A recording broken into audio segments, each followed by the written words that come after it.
indicated that there was no need to trouble him, saying, "We'll just have something simple to eat tonight, and we won't bother you any longer." He looked around, memorizing the faces of everyone at the table, then turned and left the restaurant. Andre glanced at Ivisa with lingering affection before quickly following her out. "Your Excellency, this is Duke Romanthal, and this is Duchess Lovia, the granddaughter of Duke Vantresy," Perseus introduced with a smile. Count Murphy nodded. "I met these two when I went to the capital last time. I just didn't expect that in less than 2 years, the two young ladies would become even more beautiful and charming." "Your Excellency Earl, my cousin and I will be staying at your residence for a while. I hope it won't be too much trouble for you. Please make yourselves at home, and don't feel awkward." Count Murphy bowed slightly. "I must go and serve His Highness the Crown Prince, and His Highness the Prince first." "Goodbye, Your Excellency." Helen waved enthusiastically. After he left, Helene immediately lowered her hand. Lovia looked intently at Helene and lowered her voice. "You knew all along, didn't you? That's why you dragged me here." "I don't know. I'm just here to see my man. Who cares what others do?" Helene pouted. Lovia took a deep breath and smiled slightly. "I'll forgive you for now." Helen shook her head and chuckled.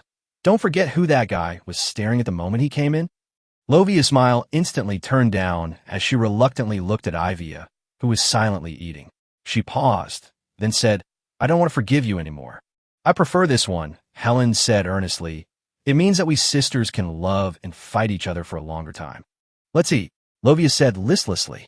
After the meal, Perseus spoke separately with Carol and Mimi to explain the situation.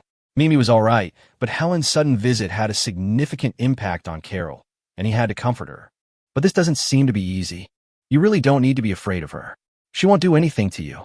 At most, she'll just scare you, but you can ignore her. Once she gets bored, she won't scare you anymore," Perseus said. "The way you are right now is exactly what she wants, understand?" I'm not actually afraid of her," Carol said. "Is that so?" Perseus raised an eyebrow. Carol nodded. "Although I was initially taken aback by their identities, even though they are both very important people, aren't they just like me, with 2 eyes and 1 mouth? There's nothing to be afraid of. That's the right way to think about it." Perseus nodded with satisfaction. "But she is, after all, your girlfriend," Carol said with a bitter smile. "She has such a prestigious status. You must be afraid of her, right?" "In a sense, that's true." Perseus was momentarily speechless. "I treat her as an equal," Perseus said. "Don't lie to me. There's no such thing as true equality," Carol said seriously. "You must be under a lot of pressure dating the Duke, right?" "Actually, it's okay. She never puts pressure on me. Except in bed. Then she must be a really great girlfriend, right? You like her a lot, don't you?" Perseus nodded. Carol gripped her clothes nervously and whispered, "What if she doesn't want me to be with you? You're worried about this?" Perseus asked in surprise. Carol rolled her eyes at him, but her eyes reddened. "How can I not worry?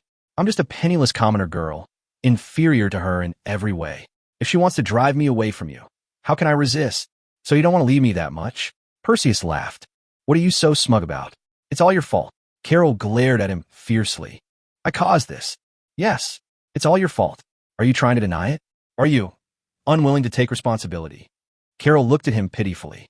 Perseus was in a panic when he heard that he was in charge, but the girl had already been taken advantage of by him. So how could he just run away with his pants up? Although Miss Ivisa had set a limit for him, since she was watching him so closely, it wouldn't hurt to give him one. "Of course I'll take responsibility for you," Perseus said with a calm smile. "How about we get married tomorrow?" Carol smiled sweetly. "Tomorrow will be too soon. So what do you want?" "So," she wrapped her arms around his neck and gave him a sweet kiss. Perseus suddenly remembered that this was the first time he had ever tasted Carol's lips. Previously, their communication was one way, and they didn't even have verbal arguments like they did with Winnie. However, kissing is a much more sacred and romantic thing, and it's an essential part of the experience. When the kiss ended, Carol nestled shyly against his chest. "Now I've given you everything. You have to take responsibility for me. Otherwise, you'll regret it." Actually, no. However, Perseus had to rush to Helen's place, so he couldn't give Carol any in-depth instruction tonight. Regardless, one spot. After a brief moment of tenderness, Perseus brushed his teeth and took a shower to completely remove the other woman's scent before knocking on Helen's door. Helen opened the door and pulled him inside, impatiently. "Don't say anything. I've missed you so much. Hurry, hurry, hurry. What exactly are you thinking?" You'll find out soon enough." The intense battle continued late into the night. Chapter 185 Bedtime Talk. In the dead of night, the clouds dispersed and the rain stopped. Perseus held the girl's soft body tightly in his arms, breathing in her sweet breath, and was lost in a daze. The saying, "Absence makes the heart grow fonder," is indeed true. Although the two had only been apart for less than a month, the pain of longing was no less than that of any couple in distress. Fortunately, after their intense conversation, both of them felt much better. "Darling, when can we continue?" Helen's eyes were alluring, and she breathed out soft, delicate gasps, her little hands not exactly behaving themselves. "Let's chat for a while. There were too many people before, and we didn't have a proper conversation," Perseus said calmly.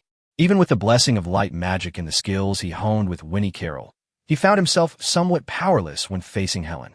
Her petite body seemed to contain endless power, and she never seemed to get tired.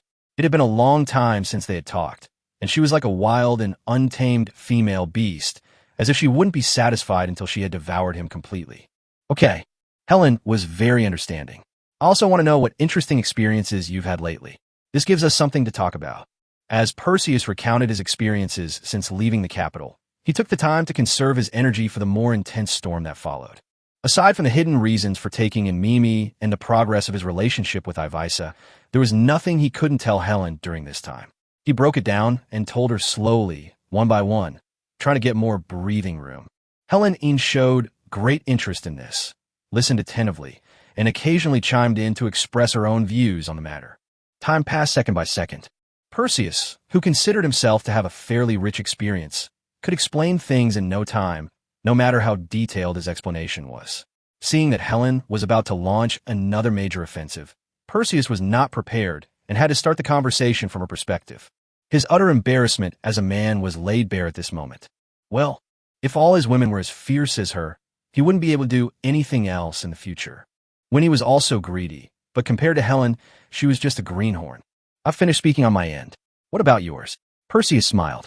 "How have you been spending your days?" Helen Yin's expression changed slightly, and her eyes became somewhat uneasy. Perseus noticed something was wrong. "Ha! What could possibly be wrong with me?" Helen smiled sweetly. "My life in the capital is certainly not as colorful as yours outside. It's nothing more than drinking tea, eating snacks, and chatting with those noble ladies. It's the same every day. It's very boring, and there's nothing to talk about. It's that simple. How complicated do you want it to be?" Helen's eyes flashed fiercely. "Do you want me to investigate you for seeing other women behind my back?" "Ahem, why bring this up?" Perseus's smile was a little awkward. "I was just asking casually. If you don't want to talk about it, you don't have to." Helen rolled her eyes at him. "I'm not making a scene for you out of respect. Don't take it for granted. Although I've said I don't mind if you have other women, it's not unreasonable for me to express my dissatisfaction. Is it?" Of course. Perseus quickly replied with a smile. He was also wondering what she had been doing all this time, why she was being so sensitive, and why she was even showing such an unnatural expression. Could it be? "Do you think I've been seeing another man behind your back?" Helen asked softly. "Of course not." Perseus quickly said, "So many talented young men have liked you before, and you weren't tempted. I don't think that in less than a month, someone will suddenly appear who you can't resist." "That had better be true. If you dare to doubt me, I'll bite you to death," Helen said viciously. Perseus smiled. Helen glared at him and shrank back under the covers. Ouch! It's really biting." Perseus turned pale with pain, but what plunged him into despair was the fear of almost becoming a eunuch. "Do you know you were wrong now? This is just a warning." Helen crawled out from under the covers again. "I really didn't doubt you." Perseus was both amused and exasperated. "What were you thinking about just now?" Helen's face darkened. "What do you think I did during the summer vacation?" Perseus said, "I thought you locked yourself in your room every day, thinking about me so much that you couldn't eat or sleep, and you had no mood to do anything. Is that really true?" Perseus felt conflicted as he watched Helen cover her flushed face. He wanted to laugh, but dared not, for fear of angering the other party. But Helen's expression changed, and she retorted angrily, "Do you think everyone is like you? Cheating on your girlfriend and fooling around with other women. You don't even miss her. You heartless bastard." Despite being subjected to a barrage of accusations, Perseus couldn't help but laugh, which made Helen want to burrow deeper into the blankets in anger. Perseus held her tightly, making it impossible for her to break free. Baby, don't call me. I don't want to talk to you. Why are you angry? You love me so much. That's a good thing, isn't it? I'm really happy. Snort. Actually, I've been thinking about you too, Perseus said, but my longing is silent, so I have to take action to prove my sincerity to you. Oomph. After some time, the two reconciled and were as good as new. My cousin dragged me here this time. You know why she wanted to come to Eagle Peak City, right? Helen Ean said with a grin. I know. It's because of His Highness the Crown Prince, Perseus said softly, patting her back. Sigh. I never thought that even though I explained everything to her, and she knows everything, she's still so infatuated with that man. Helen chuckled. It's just a pity for my good husband. He's so infatuated too, but she won't even give him a kind look. Why are you making fun of me for no reason? Perseus smiled. It's nothing. I don't care about such a small matter. But if she continues like this, won't you just be able to watch her drool forever? How can she continue like this? Perseus scoffed. But you've seen her behavior. Do you really think she'll give up in a day or two? She had actually given up long ago, but she was still unwilling to accept it. Oh, that's just how people are. Regardless of gender, as long as they like someone, no matter how noble, selfless, or unique they think their love is, their core goal is still to get that person, right? So what? When they invest emotionally and materially for a long time, but still cannot get what they want, their love turns into an obsession. What they have given becomes the reason they cannot give up. The more they give, the less willing they are to stop, because if they stop, everything they have given will be wasted. But if they don't stop, they will continue to give more, making it even harder for them to stop. This goes on and on until they can't take it anymore. Perseus said, that's what it means to hate someone because of love. In the end, the love they had was long gone, leaving only resentment from giving their all, but never getting what they wanted. And if things go wrong, it can even lead to someone's death. Helen smiled and listened quietly. Guess whether your dear cousin loves or hates His Highness the Crown, Prince Mornau, even though she always believes she still loves him as deeply as before. I can't guess. If His Highness the Crown Prince were willing to accept her now, her love would reach its peak and her hatred would vanish instantly, as if it had never existed. But alas, stories like this are never new. So, you're confident of victory? Helen asked curiously. I may not win, but she will definitely lose, Perseus said. However, I don't necessarily have to win in this kind of thing. Let her do whatever she wants. I just can't stand a woman who's always taking advantage of me. Can I do it either? Helen asked pitifully. Unless she's my wife. Perseus looked at her. Helen smiled again. So how long do you think my cousin can hold on? Helen asked. Maybe 3 to 5 days, maybe 3 to 5 years, but there will always be an end to it, Perseus thought seriously. But you can't wait 3 to 5 years, can you? Yes, I can't even wait 3 to 5 days. Wah, my poor husband. Helen laughed again. Should we take this opportunity to give her a little push and speed things up? No, Perseus said. We can't interfere with her. Once she realizes we're messing with her, she'll transfer her hatred for His Highness the Crown Prince onto us, and she'll be even more determined to do what she's doing. Oh, Helen asked, so you're going to let things take their course? Yes, Perseus said. I won't give her any chance to take her anger out on me. It's okay if she hates me, but it's a different story if she hates me. Is there a big difference between hate and dislike? Completely different, Perseus sighed. Love and hate are the most terrible and unreasonable things in the world. Helen seemed lost in thought. Honey, do you think my cousin is lucky or unlucky to have met you? She asked again. Whether it's good luck or bad luck is hard to say right now, Perseus said. What seems like a good thing may not be a bad thing, and what seems like a bad thing may not be a good thing. We have to look at everything in the long run, and we must not be blinded by appearances. But I personally think it was her good fortune, he added. If she knew you said that, she would definitely kill you. Helen couldn't help but laugh. But you will protect me, right? Perseus kissed her forehead gently. Yes, Helen smiled. Who can blame me for loving you so much?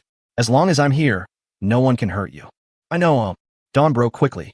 Chapter 1, 86 Lovia's Request. In the morning, everyone gathered at the dining table to eat breakfast. The addition of Zog, Andre, and Count Mofiat changed the seating arrangement, with Perseus sitting next to Helen and Andre on his other side. Because of this special position, he was able to intercept the gazes coming from the other side of Helen's voice. Lovia kept looking at Andre's face, threatening the poor Helen and Perseus with her eyes to raise their heads and give way to her gaze, which the two did in tacit agreement. But Andre's back was straight, And even when the two of them looked up, Lovia couldn't see what she wanted to see.